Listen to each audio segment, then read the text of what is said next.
Hi everybody, it's me, Jordan Long here, and today I'm going to talk about, when people say, how can you live up here?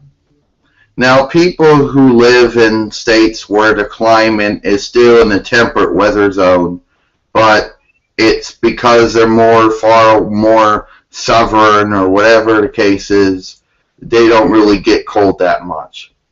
Now, people who live in Florida and California and Arizona, Nevada, and New Mexico, and make the argument for Hawaii too if you want, they hardly don't, or Texas, they don't see snow.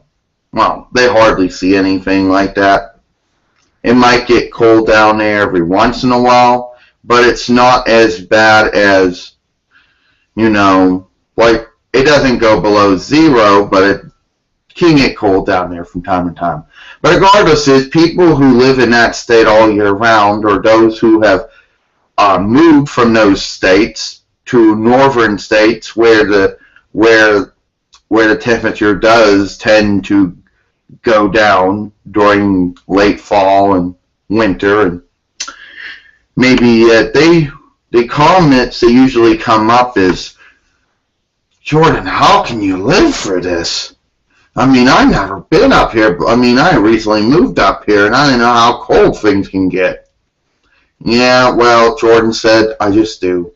It's just something you learn to live with. If, like certain states, have tornadoes, or, certain states are susceptible to tornadoes and hurricanes and earthquakes and, some volcano eruptions and floods and fires. And I guess this state is susceptible to that. How do you deal with it? I don't know how I deal with it, Jordan said. I just accept it. I just accepted Hawaii. I just accepted Madison. That's just the way it is. Jeez, I didn't think it was going to be that bad. No, this is just spring cold. That's just spring cold. If you had moved up here during, let's say, December, from January to, let's say, early March, it would have been a different story. No, it's the truth. There are people who say, how do you deal with this? Because they're not used to it. And vice versa.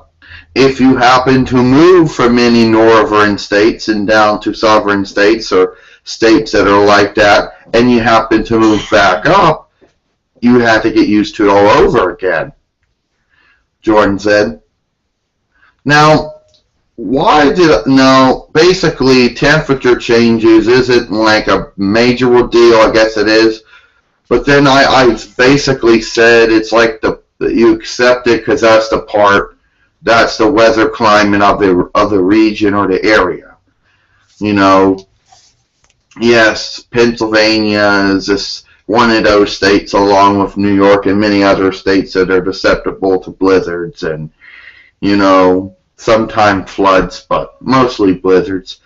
I should have said that, but the truth is what I meant to say was that you just accept it. It comes with the territory, But anyway, Jordan said that's what people will be like.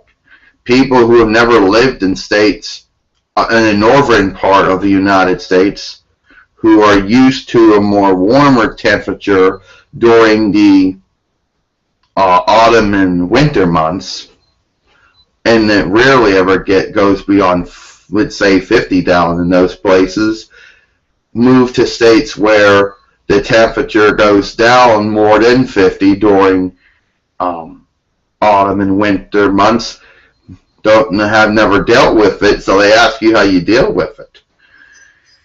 Yeah, my friend met my acquaintance. I think there's a good chance she might become a friend.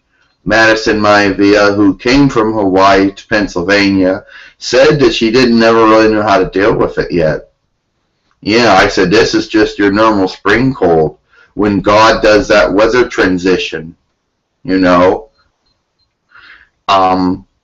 it would have come up here during January into February, usually those 2 months is usually when usually you get the real cold stuff, real cold temperatures, and you usually get your blizzards. It would have been a different story. So that's about it. You know, there's people out there that ask you how you live for stuff like that. You know. Well, that's it. I'm Jordan Long, and I hope you enjoyed this video.